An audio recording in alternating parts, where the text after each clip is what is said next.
Olá de novo, pessoal. Vamos para a continuação da nossa aula, então, sobre introdução a funções, condicionais e loops. A parte 1, vocês encontram ali o link na descrição. Então, a gente viu como criar funções, vimos como aplicar no problema prático. Vamos ver um outro agora, como eu tinha prometido lá no final do outro vídeo. A ideia desse outro exemplo é a gente incorporar nessas funções condicionais, tá? E também no script aprender como incorporar loops. Isso depende, né? Se é um script ou uma função, a questão de incluir, né, condicionais e loops. Vamos ver a sintaxe necessária.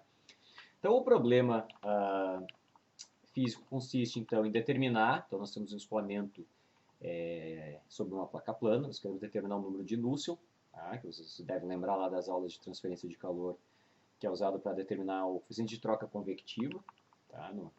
Então, nós vamos focar só na parte do Nusselt, tá? Poderia criar uma outra função depois para aproveitar, né, essa função do cálculo a partir de correlações, né, de correlações bem conhecidas de vocês, que é para quem já fez, né, aulas de transferência de calor.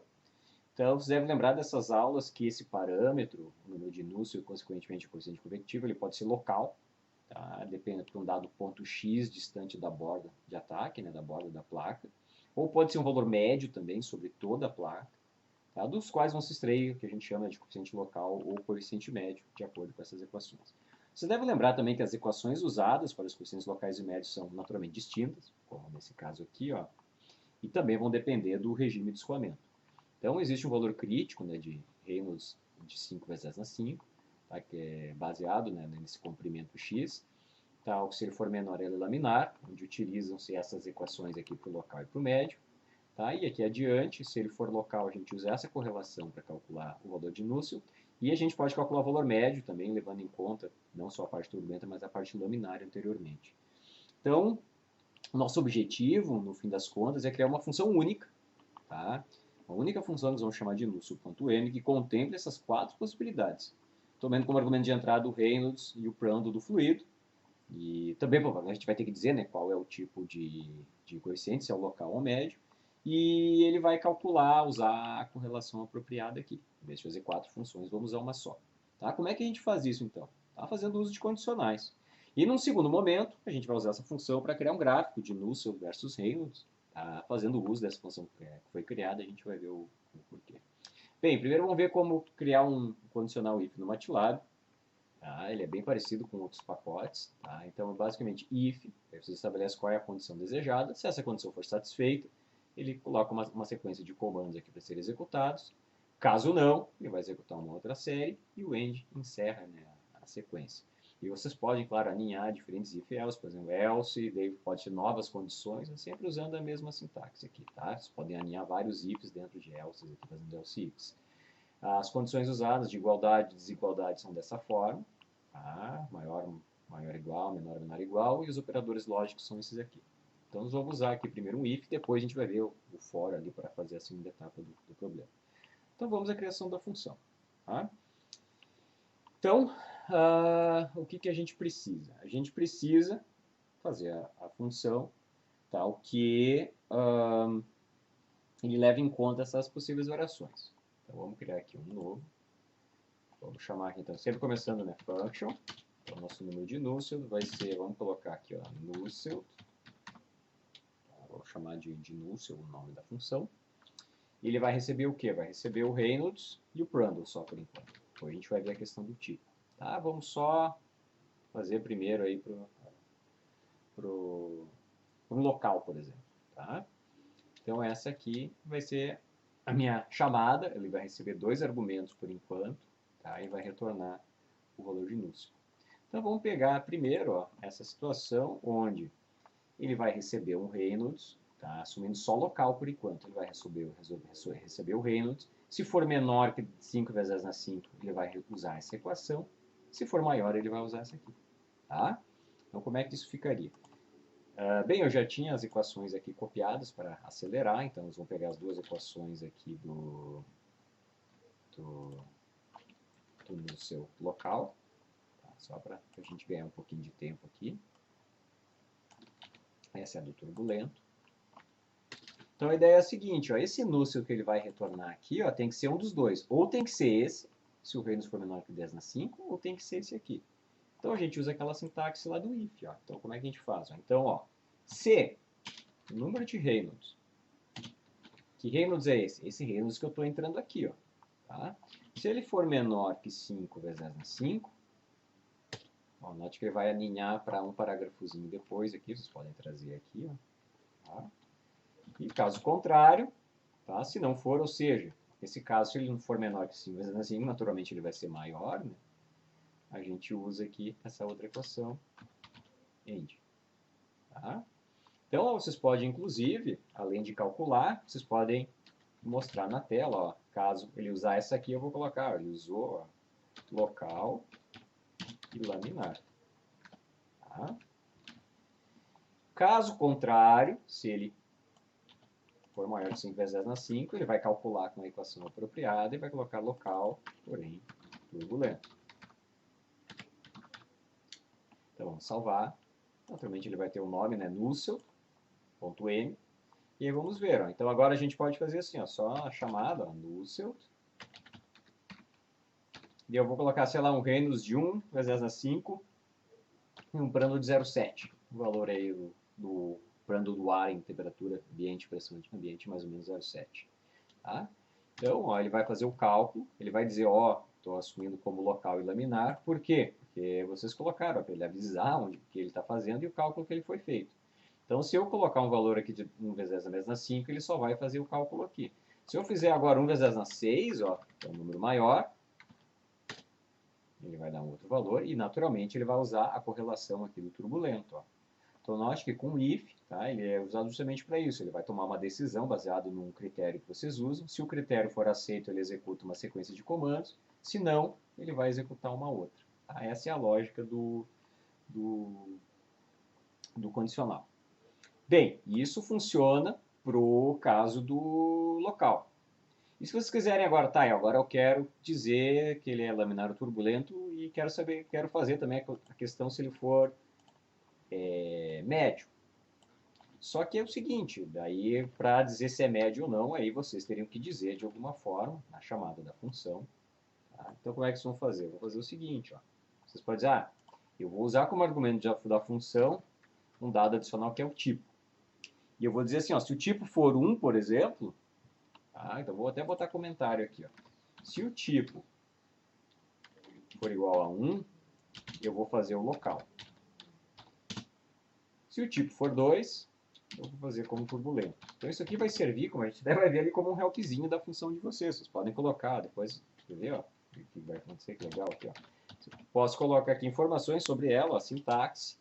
Então a sintaxe, vocês podem colocar assim, o que eu preciso, né, de informações para calcular e dizer o que ele faz. Pode dizer, ele calcula no seu placa plana. São bem fajutas, só para... Então, toda essa informação que vocês colocarem em comentário logo em seguida do function, se vocês pedirem um help da própria função que vocês criaram, lembrando, para pedir um help, você vai escrever help e o nome da função. Tá? Se eu pedir help Nusselt, ele vai dizer, ó, tudo que vocês escreverem aqui no começo, ele vai dizer o que precisa. Então é útil, porque ele vai ver, sem abrir a função, eu sei que eu tenho que dar na sequência o Reynolds, o Prandtl e depois o tipo. Tá? E se o tipo for 1, ele vai calcular local. 2, turbulento não, desculpa. 2 ele vai calcular o médio, nada a ver. Agora sim. Tá? Então o que a gente faz? Podemos só fazer a mesma coisa aqui. Ó. Então, primeira coisa é diferenciar também, né? Se eu for menor que 10 na menos 5 e for médio, eu vou usar essa correlação.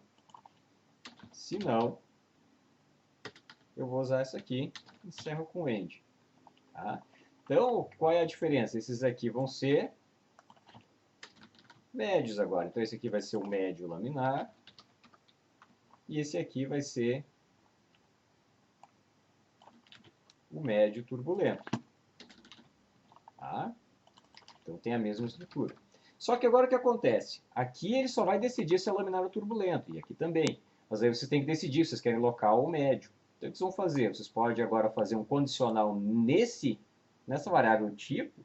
E se o tipo for 1, a gente conduz então o cálculo local. Se não for, né, pode ser qualquer outro valor, não necessariamente 2, ele vai calcular o médio. A gente pode colocar um outro condicional. Ó. Se o tipo for igual a 1, igual, a gente pôr dois pontos igual, tá? Isso é importante, né? Vocês verem como fica, né, a sintaxe aqui das igualdades e desigualdades.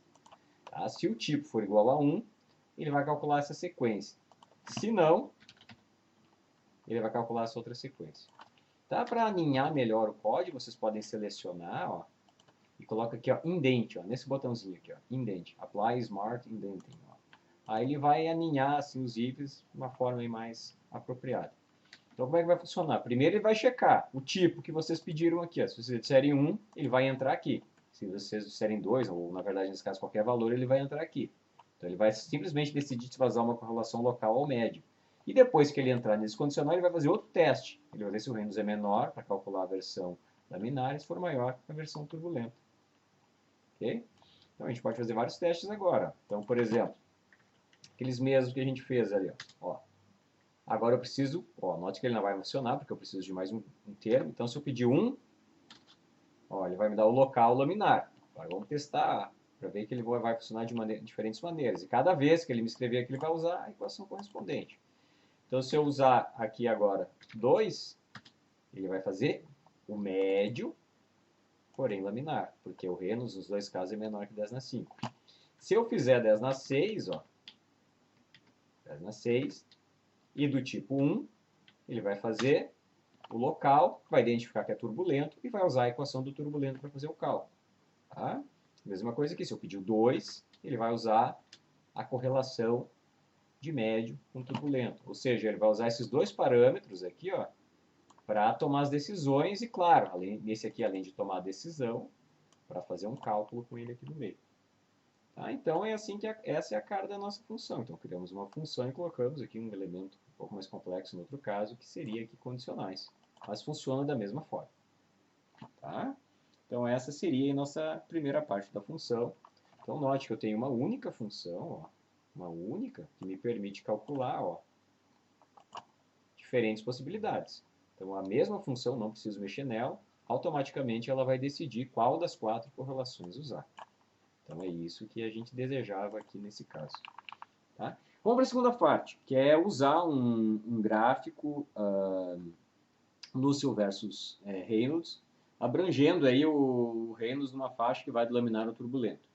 Então, para fazer um gráfico, eu poderia pensar, bem, eu tenho uma função, então, como a gente tem feito as outras vezes, eu posso criar um vetor, por exemplo, o Reynolds, e avaliar a função Lúcio nesse vetor. Tá? Mas não vai funcionar, por quê? Porque a nossa função não foi feita para trabalhar com vetores, foi feita para trabalhar com um único valor de Reynolds, né? E além do mais, assim, ó, devido à mudança de equação a ser usada quando o Reynolds muda, a adaptação dessa função para a forma vetorial não seria tão trivial. Poderia ser feita, claro.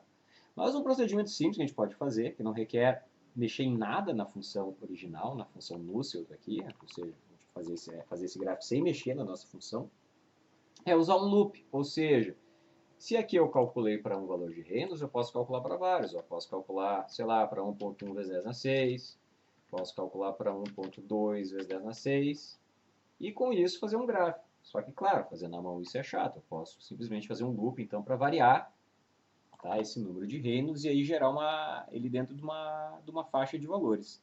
Então, vamos criar um script para isso, quem sabe. Vamos criar um scriptzinho aqui.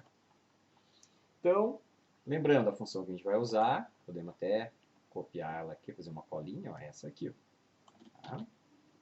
Então, vamos ver qual vai ser a lógica. Então, vamos botar comentário aqui para a gente ter como colinha. Então, beleza. Então, vamos fixar o valor de Prandtl aqui de 0,7. Tá? O mesmo que a gente estava usando ali. E vamos dizer que... vamos deixar assim por enquanto. Tá, e o Reynolds, vamos fazer então, para fazer a faixa de variação, vamos pegar de 1 a 10 na 6. Só que não vamos pular de 1 em 1 para não ficar tão grande, senão vai ter que fazer muito cálculo. Dá para pular aí de 10 mil em 10 mil tranquilamente. Tá? Então, lembrando, com essa sintaxe, ele vai de 1 até 10 na 6, tá? Pulando de 10 mil em 10 mil. 1 vezes 10 na 4. Essa é a sintaxe. Então, pensa assim, ó, primeiro, para nós entender o que fazer, na verdade, com o vamos fazer o seguinte. Era como se eu fizesse assim, ó, um Reynolds, por exemplo, eu colocasse um Reynolds igual a 1, tá? E eu calculasse, então, o Nusselt igual, aí eu tenho que fazer como? Usando essa sintaxe aqui, ó. Tá? Vamos fazer primeiro do local. Então, vai ser um do tipo 1. Tá? Então, o Prandtl foi definido aqui. Tá? Beleza. O Reynolds vai ser esse valor. Se eu fizer isso aqui, ó, o que que o meu... Vamos salvar aqui, ó, vamos colocar teste NU. Quando ele fizer isso aqui, ele vai só fazer um cálculo, né? Então, se a gente colocar aqui, ó, teste NU, ó, ele vai fazer um cálculo. Tá? Inclusive, vamos fazer o seguinte, vamos comentar, por enquanto, isso aqui, ó, só porque como a gente vai calcular muitas vezes, ele vai, se a gente calcular ali 1000 vezes, vai aparecer 1000 vezes esse médio, médio, nominário, etc. Só vamos comentar aqui para ele não ficar mostrando. E só me retornar o valor aqui. Agora, se eu executo, só vai me dar o valor. Tá, beleza. Então, o que eu tenho que fazer é esse cálculo para todos esses valores de Reynolds aqui. Tá? Então, como é que eu faço isso? Eu vou usar uma estrutura de loop, ó. Como é que funciona o loop no MATLAB? Eu faço, eu crio um índice, estabeleço a faixa de variação dele, e ele vai variar, sei lá, de 1 até um valor n, e para cada vez que esse índice variar, tu vai executar uma série de comandos. E para cada vez que ele executar esse comando, ele vai assumindo os valores, o valor atual assumido pelo índice. Por exemplo, se for de 1 a 10, a primeira vez que eu passar aqui o índice vai valer 10, 1, 2, 3, 4, 5, 6, 7, 8, 9, vai fazer 10 vezes e cada vez que ele passar o índice vai ter um valor. Então a gente poderia fazer algo assim, ó, na nossa função. Ó. A gente poderia, ó, então vamos criar um loop. Tem várias formas de criar, né, nesse contexto, mas vamos fazer ele variar de 1 até... Bem, eu teria que saber o tamanho desse vetor Reynolds. Então, em vez de fazer para 1 agora, por isso que eu coloquei esse comentário, em vez de fazer para 1, eu vou fazer para essa faixa. Tá? E vamos colocar aqui o número de pontos, vai ser, lembrando lá da aula de vetores, o comprimento do vetor Reynolds. Então, isso aqui vai dar um valor, né? Vai dar um vetor com um determinado número de pontos, e esse aqui vai ser o número de pontos. Então, eu posso fazer, então, ele variar de 1 até esse número de pontos, para ele calcular para todos os Reynolds que tiver nesse vetor RE. Tá? E ele vai calcular, então, o NU, e eu vou armazenar cada um deles num elemento do vetor também. Ó. Tá? Seria mais ou menos assim, ó. Para o primeiro valor de Reynolds, eu vou ter aqui o RE1, vai ser igual a 1. Então, eu vou calcular o vetor núcleo do mesmo tamanho. Então, o núcleo, o elemento 1, vai ser ele calculado com o valor de Reynolds, REK. Tá? Eu vou para o próximo elemento, que vai ser 1 vezes 10 na 4 mais 1. Tá? Vou arredondar aí, 10.000. Tá? Então, ele vai calcular aqui com o valor de Reynolds 10.000, que é o segundo elemento, e vai salvar no segundo elemento de núcleo. Então, ele vai fazer para o primeiro, para o segundo, para o terceiro, até chegar no último elemento. Então, imagina que vocês têm um vetor, número de Reynolds, numa tabela, ele vai fazer o seguinte, ele vai criar um outro vetor do mesmo tamanho, que para cada elemento RE, tu vai ter um elemento NU. É isso que vocês estão fazendo aqui. Tá? Então, todos do tipo 1. Vou colocar aqui um ponto e vírgula. Tá? Só vamos ver se vai funcionar. Não, reclamou. Note que ele salvou aqui um vetor. Ó. Note que existe um vetor RE 1 por 100 e um vetor NU 1 por 100. Para ser um sinal que funcionou, agora podemos fazer o tal gráfico. Ó. Filho. Então, vamos fazer um gráfico aqui, um plot de Reynolds no eixo X e NU. Ou seja, esse vetor Reynolds que eu criei, eu vou ter um núcleo do mesmo tamanho, ó, com, para cada valor de RE, elemento K, eu vou ter um núcleo elemento K, variando de 1 até tamanho. Então, dessa forma, ó, tá aí meu gráfico. Então, localmente, né, a gente tem a transição 5 vezes 10 na 5, a gente tem esse salto aqui, se vocês lembram, lá nas aulas de transferência de calor, de mecânica de fluidos. Tá? E a gente pode fazer agora um equivalente, ó, Ctrl+C, Ctrl+V. Posso fazer um outro aqui, ó, que seria, esse seria o local. Posso fazer um do médio agora, ó, vou chamar de 2. Vou dar outro nome, vou colocar NUM. Então, NUM. O vetor Reynolds fica o mesmo, a gente usa a mesma faixa, só vamos salvar numa outra variável, tá? Num outro vetor, né, o núcleo médio. E vamos fazer dois gráficos. Ó. Então ele fez dois. Ó. Ele fez um aqui onde o valor local, claro, ele vai ter essa descontinuidade na transição do laminar para turbulento. E aqui só muda, tem uma mudança na taxa de inclinação justamente, porque até esse momento comenta laminar e aqui ele passa a ficar turbulento. Então, são imagens aí que vocês devem lembrar lá dos livros de transferência de calor. E claro, com isso vocês poderiam, por exemplo, usar esse resultado e vamos calcular o valor do coeficiente mesmo. Vamos colocar aqui o comprimento igual a 1, a condutividade térmica, lembrando a equação, essa aqui, ó, tá? A condutividade térmica do ar no SI, em condições ambientes, é mais ou menos 0,025, tá? E a gente pode calcular o coeficiente, então, H, que vai ser igual, vamos pegar o médio, né? Então vai ser o N1 médio, vezes K, dividido por L. Botei uma placa de 1 metro ali, por exemplo. Como nós temos N1 vetor, importante colocar o pontinho aqui, né? Como N1 vetor, e eu faço um gráfico da mesma forma, só que agora eu vou fazer um gráfico com o meu coeficiente convertido. Então vocês podem dar uma incorporada aí, claro, no script de vocês, fazendo uso dessa estrutura que leva em conta e faz a transição para vocês de forma automática. Então note que eu só criei o script para fazer a figura, usei um loop para montar o vetor, e o resto aqui são coisas que vocês já aprenderam nas últimas aulas. Ó. Então esse seria o gráfico do H, em função do número de Reynolds, esse aqui do Nusselt médio e esse do Nusselt local. Tá? Então, mais um exemplozinho de função que vocês viram, usando condicionais. E, claro, esses condicionais, esses loops, vocês podem usar tanto em scripts quanto funções. Tá? Isso vocês podem usar em qualquer lugar. Muito obrigado pela atenção. Então, isso fecha a segunda parte da aula. A primeira parte, como eu disse, está lá o link está na descrição. Então, vocês vão ter chance de aplicar em vários exercícios, né? Coisa similar ao que a gente desenvolveu aqui. Então, bons estudos a todos e até a próxima.